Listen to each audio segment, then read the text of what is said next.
शौकीन हजरात जनाब के सामने अल गाजी कबड्डी क्लब भी फखरे ढोंग सैदन भाई मलिक उसामा साहब अपनी मुकम्मल सेटिंग के नाल जोरदार ताड़ी जी जिंदाबाद भाई उसामा साहब जिंदाबाद जी भाई शौकत साहब जनाब मेहरबानी करो ग्राउंड वाली साइड पे आओ जी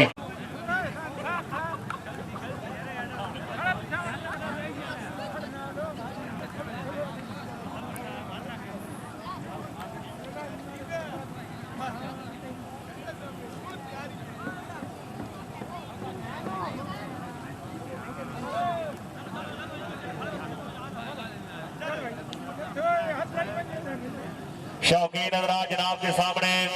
अल गाजी कबड्डी क्लब भी फखरे ढोंग सैदन भाई मलिक उसामा साहब अपनी मुकम्मल सेटिंग के नाल जोरदार ताड़ी जी जिंदाबाद भाई उसामा साहब जिंदाबाद जी भाई शौकत साहब जनाब मेहरबानी करो ग्राउंड वाली साइड पे आओ जी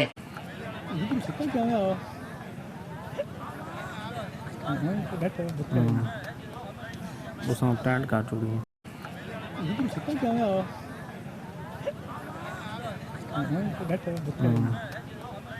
उसमें पैंट काट चुकी है